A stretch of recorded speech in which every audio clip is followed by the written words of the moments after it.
So hello preptors, how you all. As you can see कि यहाँ पे आज जो टॉपिक हम स्टार्ट करने जा रहे हैं that is language acquisition and learning. ये काफ़ी ज़्यादा इंपॉर्टेंट टॉपिक है आपके एग्ज़ाम पॉइंट ऑफ व्यू से। अगर आप पेपर 1 की तैयारी कर रहे हैं या फिर आप पेपर 2 की तैयारी कर रहे हैं तो ये टॉपिक बहुत ज़्यादा इम्पॉर्टेंट है। इससे काफ़ी बार क्वेश्चंस आए हैं, तो जितनी बार आप प्रीवियस ईयर्स उठाकर देखेंगे हर साल जो है क्वेश्चन आया ही आया है। तो इसी चलते हुए ये टॉपिक बन जाता है काफ़ी इंपॉर्टेंट आपके एग्ज़ाम पॉइंट ऑफ व्यू से। अब अगर आप चैनल पे नए हैं तो आपको क्या करना है, प्लीज़ मेक श्योर करिएगा कि सभी लोग सब्सक्राइब कर दें। ये अगर वीडियो आपको बहुत अच्छे से समझ आए तो गाइस प्लीज़ मेक श्योर करना लाइक करिएगा। कमेंट सेक्शन में ज़रूर बताइएगा कि आपको ये वीडियो कैसा लगा, ठीक है, क्योंकि इससे मुझे मोटिवेशन मिलेगा एंड मैं ऐसे ही और सारी यूज़फुल जो है वीडियोज़ आप सबके लिए लेती आऊँगी। Okay, so on that note we are going to start with this session. तो आपके सामने मैंने एक बड़ा बड़ा स्क्रीन पे लिखा हुआ है लैंग्वेज क्या है। तो इस टॉपिक को शुरुआत करने से पहले मैं यहाँ पे बता दूँ कि हाँ जो जो टॉपिक्स मैं कवर करूँगी इस वीडियो में उसका थोड़ा सा मैं डिस्क्रिप्शन आपको दे दूँ।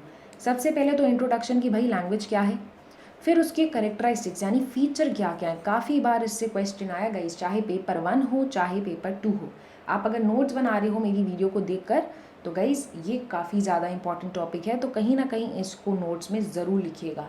और जिनको पीडीएफ चाहिए इस पूरी क्लास का तो आपको टेलीग्राम का लिंक मिल जाएगा डिस्क्रिप्शन बॉक्स में एंड कमेंट सेक्शन में, तो टेलीग्राम को ज़रूर से ज़रूर आप लोग ज्वाइन कर लीजिएगा। तीसरा टॉपिक आप देख सकते हैं ऑब्जेक्टिव ऑफ टीचिंग इंग्लिश की, उद्देश्य क्या है इंग्लिश पढ़ाने का। हम इंग्लिश कैसे पढ़ाएंगे एज अ टीचर क्लासरूम में, तो ये टॉपिक हम पढ़ेंगे। नेक्स्ट है क्रिएटिंग लैंग्वेज रिच इन्वायरमेंट। अच्छा, इसके ऊपर बहुत बार क्वेश्चंस पूछे गए हैं तो ये भी बन जाता है हमारा important topic. Then last topic जो इस वीडियो में आपको मिलेगा लास्ट में दैट इज़ मल्टीलिंगुअलिज्म।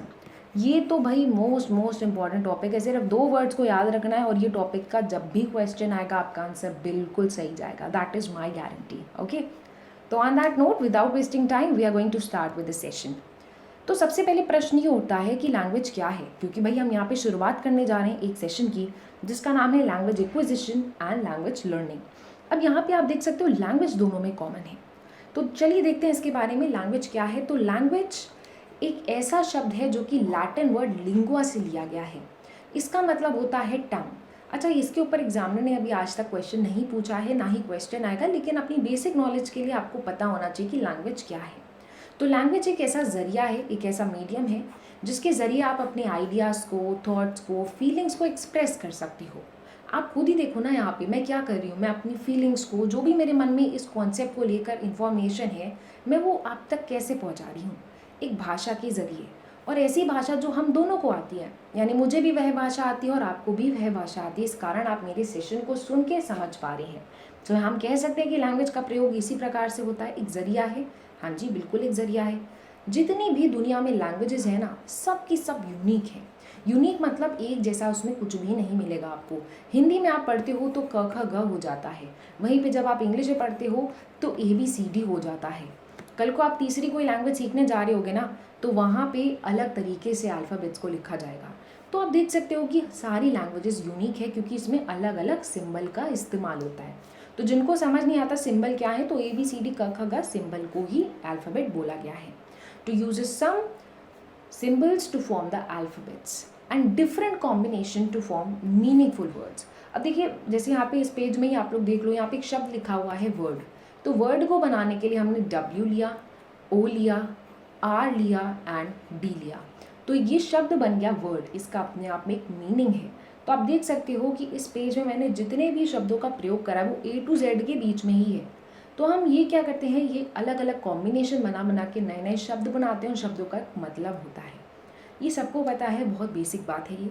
आगे बढ़ते हैं। आगे है कि यस, जो कम्युनिकेशन हम करते हैं एज ए ह्यूमन बीइंग, हम पूरा दिन कहीं ना कहीं कम्युनिकेट करते ही करते हैं। आप फैमिली मेम्बर से बात करते हो, अपने फ्रेंड से, चाहे मैसेज के ज़रिए ही बात कर रहे हो, चाहे आप किसी से भी बात नहीं कर रहे हो, लेकिन फिर भी आप कम्युनिकेट करते हो अपने एक्सप्रेशन से। तो हम कह सकते हैं कि हमारे जीवन के लिए ये बहुत ज़्यादा ज़रूरी है, एक भाषा का आना और कम्युनिकेशन करना तो हमारा जन्मसिद्ध अधिकार सा है, इज़न्ट इट गाइस। तो येस, वी कैन से कि लैंग्वेज बहुत ज़्यादा इंपॉर्टेंट है। यहाँ पे एक डेफिनेशन को देख लेते हैं जो कि काफ़ी इंपॉर्टेंट है एज पर दिस टॉपिक। तो डेफिनेशन कह रहा है कि लैंग्वेज इज़ प्योरली ह्यूमन अब देखो हिंदी जो भाषा है इंसान नहीं बनाई है, बहुत सालों पहले बनी है, माना इस चीज़ को, बनाई तो इंसान ने है ना भाई। वर्ब हो गया, सब्जेक्ट हो गया, कैसे क्या बोलना है, इंग्लिश हो गया, जैसे कि आपको पता होना चाहिए कि बहुत जो नए नए वर्ड्स हैं वो डिक्शनरी में ऐड होते रहते हैं। जैसे कुछ वर्ड के प्रोनाउंसिएशन होता है, जैसे कि आजकल जो है फ्लावर बोला जाता है, फ्लावर नहीं बोला जाता है। ये W का साउंड जो है साइलेंट कर दिया गया, फ्लावर बोला जाता है। जैसे बोल बोला जाता है, पहले बाउल बोलते थे। ये वक्त के साथ बदल रहा है। कौन बदल रहा है ये? क्या हम बदल रहे हैं? हाँ जी, हम ही बदल रहे हैं, हम इंसान जो है बदल रहे हैं। देखिए इसका जो मोटिव था इस चीज़ को समझाने का वो ये था कि लैंग्वेज आपकी इंसानों द्वारा बनाई गई है। बच्चा जो है भाषा को नेचुरली सीख कर नहीं आता है, तो इस चक्कर में इसके लिए एक शब्द यूज़ करते हैं नॉन इंस्टिंक्टिव। ये समझा मैं क्यों रही हूँ, क्योंकि स्टूडेंट्स बहुत मिस्टेक करते हैं इसमें, बहुत ज़्यादा।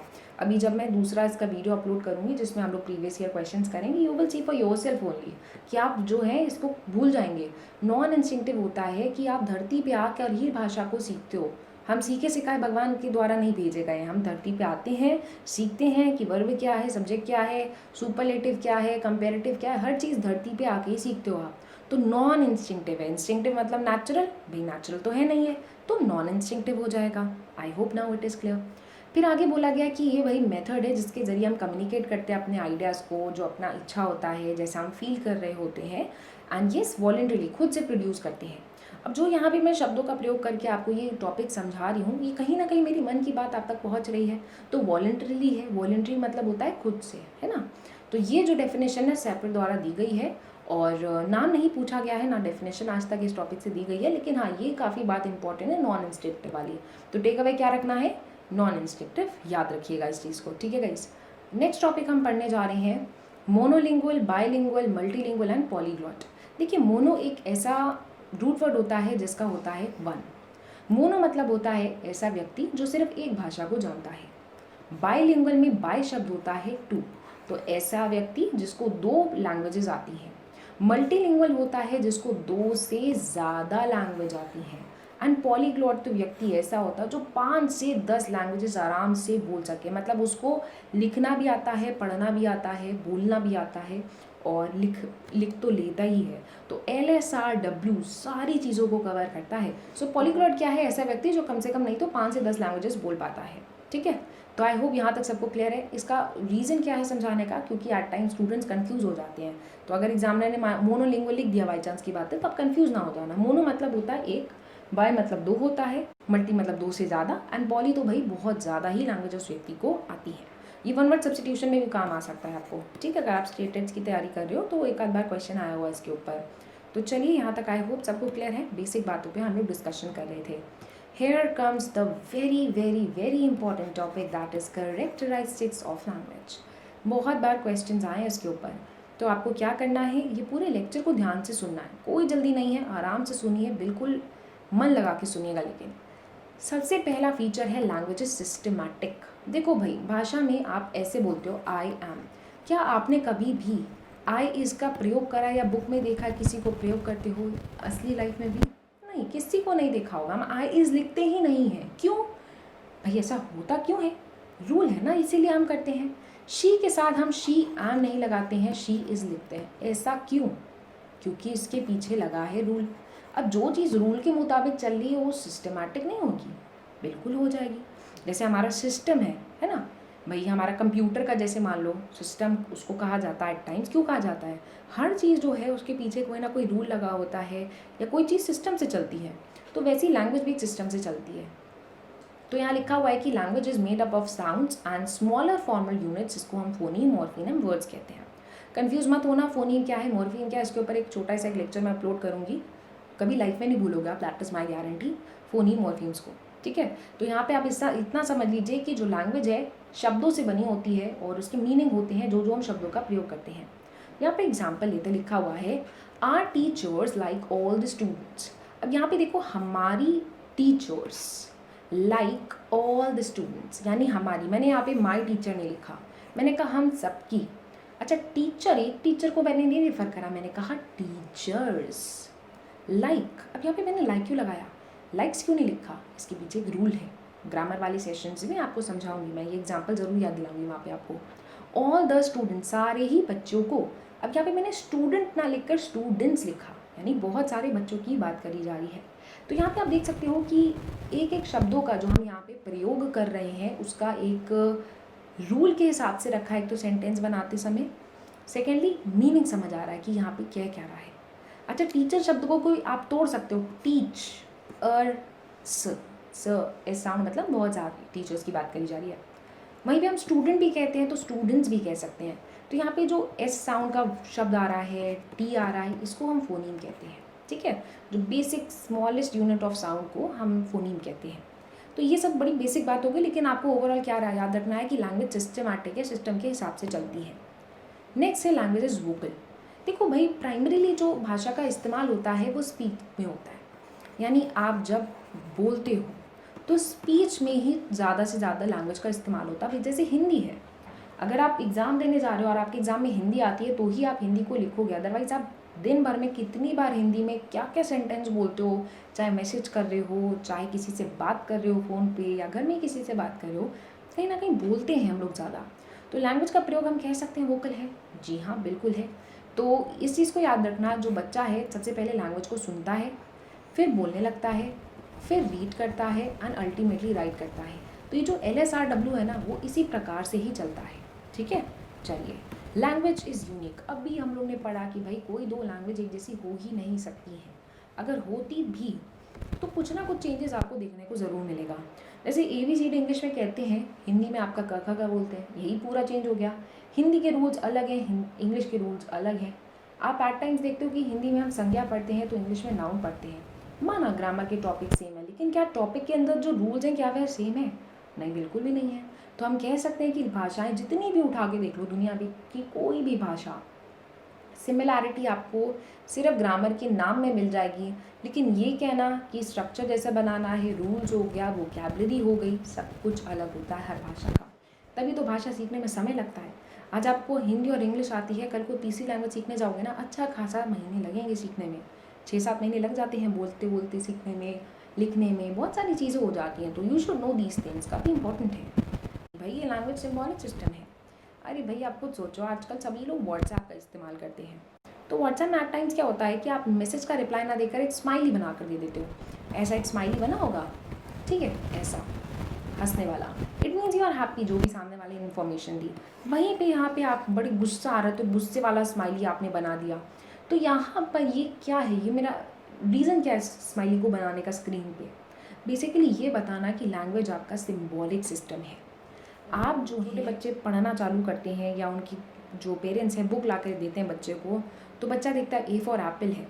तो क्या होता है ना, स्टार्टिंग में A फॉर एप्पल का फोटो उसको दिखाओगे तभी इसको समझ आएगा एप्पल है। रियल लाइफ में वो एप्पल ऐसा दिखेगा तो बच्चा कहेगा एप्पल है, लाइक दैट। ठीक है, अभी क्या होता है, जैसे आप लोग हैं, हम लोग जो हैं, अब हमारी एज इतनी हो गई है कि हमें बहुत सारी वोकैब आती है। तो अगर मैं आपके सामने कैट वर्ड का इस्तेमाल करूँगी तो ज़रूरी नहीं है कि आपको मेरे को आपके सामने कैट का फ़ोटो दिखाना ही दिखाना है, नहीं, क्योंकि हमारी वोकैब इतनी वास्ट हो चुकी है। तो अब cat is the symbolic of the cat. जो कैट शब्द है ना, ये सिम्बॉलिक आइडिया है एक कैट का। I hope you guys are understanding what I am saying right now, कि हमें ज़रूरत नहीं पड़ती है बाद में कि हम हर, जैसे मैंने पेन बोला, तो आपको क्या पता नहीं कि पेन कैसा दिखता है? हाँ जी, पता है। तो अगर मैंने पेन लिख दिया, यहाँ पर पेन लिख दिया है, तो इट मीन्स यू नो कि आई एम टॉकिंग और I am referring to what, pen को। तो इसको हम कह सकते हैं कि लैंग्वेज क्या है, सिंबॉलिक है। कि हम अगर लिखते नहीं भी हैं, अगर मैंने पेन लिखा तो आपको पता है पेन कैसा दिखता है और पेन के बारे में कोई मैंने स्टेटमेंट दिया होगा पक्का। तो यहाँ पे ये सिंबॉलिक यानी सिंबल को रेफर कर रहा है।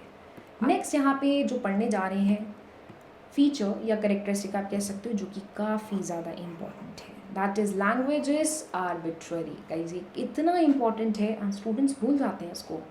लैंग्वेज आर्बिट्ररी क्यों है? क्योंकि कोई इनहेरेंट रिलेशन नहीं होता है शब्द का उसके मीनिंग से और उसके दिखने से। अब ये पेंसिल आपके सामने, ये पेंसिल का नाम पेंसिल क्यों लिखा? इसको हम एप्पल क्यों नहीं बुलाते हैं? इसको हम कंप्यूटर, लैपटॉप क्यों नहीं बुलाते हैं? नहीं बुलाया जाता। जैसे मान लीजिए बहुत सदियों पहले इसी पेंसिल को लोग जो है कंप्यूटर बोलते थे, तो आज आपको पता है हम लोग इस पेंसिल को क्या बोलते हैं? कंप्यूटर बोलते हैं। क्या ये पेंसिल पेंसिल जैसा दिखता है? नहीं, हमें पता ही नहीं ना कोई चीज़ कैसे दिखती है। इसी पे एक और मैं क्वेश्चन पूछती हूँ, आपको पता है इस कैसे दिखता है? आपको पता है द कैसे दिखता है? नहीं, हमें पता ही नहीं है। तो हम कह सकते हैं लैंग्वेज इज़ आर्बिट्रेरी, कोई रिलेशन नहीं होता है किसी चीज़ का नाम रखने का। जैसे मान लो मेरे हाथ में इस समय पेन है जिसके थ्रू मैं लिख रही हूँ, तो पेन को पेन क्यों कहा जाता है? देयर इज़ नो रिलेशन, बस कहा जाता है क्योंकि इतने सदियों से चलता आ रहा है तो आगे भी चलता आएगा, तो इसको हम पेन ही कहते हैं। तो इस चक्कर में हम क्या कह सकते हैं, लैंग्वेज इज आर्बिट्रेरी, कोई रिलेशन नहीं है किसी शब्द का। मैंने कहा रैट, चूहा, क्या चूहा चूहे जैसे दिखता है? मुझे पता ही नहीं चूहा दिखता कैसे है, मुझे इतना पता है कि रैट क्या है क्योंकि हमें बचपन से बताया गया कि रैट ऐसा दिखता है, डॉग ऐसा दिखता है। तो ये हो जाएगा आर्बिट्रेरी, काफ़ी इंपॉर्टेंट है, स्टूडेंट्स भूल जाते हैं, याद रखिएगा इस चीज़ को। नेक्स्ट है लैंग्वेज इज डिस्क्रीट। डिस्क्रीट यहाँ पे इसलिए बोला गया है कि आपका जो भी बेसिक यूनिट ऑफ स्पीच होता है जिसको हम फोनीम कहते हैं वो अलग अलग होता है। जैसे मान लीजिए मैंने पेन लिखा तो पेन न तक मैंने साउंड बोला, ये प साउंड को रेफर कर रहा है पी। मैंने बोला बॉल, बॉल जो यहाँ पे लिखा तो बी का साउंड जो है ब जैसा आ रहा है, ball. Are you able to understand कि यहाँ पे जो जो हम शब्द का प्रयोग करते हैं तो उसका जो स्मॉलेस्ट साउंड होता है ना एक एक अल्फ़ाबेट का, उसको फोनीम कहा जाता है। तो लैंग्वेज इज डिस्क्रीट। लैंग्वेज एक ऐसा ज़रिया है जिसके ज़रिए हम कम्युनिकेट कर पाते हैं, ये तो हम लोगों ने पहली स्लाइड में ही पढ़ा था, जो कि काफ़ी इंपॉर्टेंट है। नेक्स्ट है language is a rule govern system. ये काफ़ी ज़्यादा इंपॉर्टेंट है। रीज़न क्या है, स्टूडेंट्स भूल जाते हैं। इसके ऊपर पेपर 2 में क्वेश्चन आया हुआ है, तो जब अभी आप लोग प्रीवियस ईयर क्वेश्चंस करेंगे तो you will see this question as well over there. तो यहाँ बोला जा रहा है कि language is a rule govern system. देखो रूल गवर्न सिस्टम है क्या, देखिए जितनी भी लैंग्वेजेस आप उठा के देख लो, मैंने क्या बताया, ग्रामर के टॉपिक्स आपको सेम मिलेंगे वहाँ पे। जैसे मान लीजिए वर्ब है, हिंदी में भी वर्ब पढ़ा था आपने, इंग्लिश में भी वर्ब पढ़ा है, हालांकि अलग अलग है वो जो माना मैंने, लेकिन हेडिंग तो सेम है ना, पढ़ तो हम सेम ही टॉपिक रहे हैं। एडजेक्टिव जिसको हम विशेषण बोलते हैं हिंदी में, इंग्लिश में उसको एडजेक्टिव बोला जाता है। हिंदी में हम उसको संज्ञा बोलते हैं तो इंग्लिश में नाउन बोलते हैं। तो यहाँ पे ये सब क्या हो जाएंगे, ये आप देख सकते हो सिमिलैरिटी है। अब जितनी भी दुनिया की लैंग्वेजेस उठा के देख लो, जैसे हिंदी है, हिंदी में सब्जेक्ट आता है, ऑब्जेक्ट आता है, फिर वर्ब आता है। वहीं पे इंग्लिश में ये क्या होता है, सब्जेक्ट आता है, फिर वर्ब आता है, फिर ऑब्जेक्ट आता है। तो इस तरह से हम कह सकते हैं कि रूल गवर्न सिस्टम में रूल के मुताबिक ही सारी चीज़ें चल रही हैं। तो यस, ये बहुत बड़ा टर्म है, इसमें सारी चीज़ें आ रही हैं, इसमें ग्रामर भी आ रहा है कि आप ग्रामर पढ़ोगे तो ग्रामर के रूल्स अलग अलग होंगे, टॉपिक सेम होंगे लेकिन रूल्स अलग अलग होंगे, लिखने का तरीका अलग अलग है। तो हम कह सकते हैं कि लैंग्वेज क्या है, रूल गवर्न सिस्टम है, रूल के मुताबिक हर चीज़ चलती है, सिस्टमैटिक है। यहीं से एक और वर्ड को याद रखना, सिस्टमैटिक है, ठीक है, सिस्टम वर्ड यहाँ पे लिखा हुआ है, इट मीन सिस्टमैटिक है। Next one, second last one, displacement. अब देखिए डिस्प्लेसमेंट क्या है कि भाषा आपकी डिस्प्लेसमेंट की तरह आप यूज़ कर सकते हो। जैसे मैं अपने रूम में बैठी हुई हूँ, लेकिन मैं जो हूँ आपसे फ्यूचर की बात कर सकते हैं कि जो नेक्स्ट टॉपिक हम लोग अपलोड करेंगे, नेक्स्ट टॉपिक जो पढ़ेंगे मे बी लाइव सेशन में पढ़ सकते हैं। अब मैंने फ्यूचर का रेफर करा, क्या मैं फ्यूचर में चली गई? नहीं, मैं तो यहाँ पे बैठी हूँ, मैं तो प्रेजेंट अभी अपने रूम में हूँ। मैंने बोला यहाँ पे बैठ के कि यूएसए में ना यहाँ पे ऐसे जो है काफ़ी नई टेक्नोलॉजी आ गई यूएसए में, क्या मैं यूएसए में जाके वो बात कर रही हूँ? नहीं। तो इसका ये मतलब होता है कि हम अगर फिज़िकली कहीं प्रेजेंट नहीं भी होते हैं तो भी हम पास्ट, प्रेजेंट, फ्यूचर किसी भी जगह की बात कर सकते हैं। और ये एक क्वालिटी है किसकी, लैंग्वेज की, डिस्प्लेसमेंट, ठीक है। And the last one is semantic. तो सिमेंटिक क्या कह सकते हो, ये स्पीच साउंड, जो भी हम शब्द बोलते हैं ना एक स्पेसिफिक मीनिंग से रेफर कर रहा होता है। जैसे मैंने बोला टेबल, तो एक पर्टिकुलर ऑब्जेक्ट की बात कर रहा है। मैंने कहा पेन, तो पेन की ही बात कर रहा है, तो इसको हम सिमेंटिक कहते हैं। तो आई होप यहाँ तक सबको क्लियर है गाइस। ये जो है ये फर्स्ट लेक्चर होगा आपका, ये पार्ट 1 है। पार्ट 2 में जो रिमेनिंग टॉपिक्स रह गए हैं उसको हम लोग कवर करेंगे, ठीक है। आई डोंट वांट कि सेशन ज़्यादा लंबे हों, इसीलिए मैं समय लेकर आपको जो है दूसरा सेशन भी आज ही अपलोड हो जाएगा, सो डोंट वरी। लेकिन गाइस प्लीज़ मेक श्योर करिएगा सभी लोग सेशन लास्ट तक देखिए, और अगर पसंद आए सब कुछ तो प्लीज़ मेक श्योर करना, सब्सक्राइब करना एंड लाइक ज़रूर करिएगा for this session. Thank you.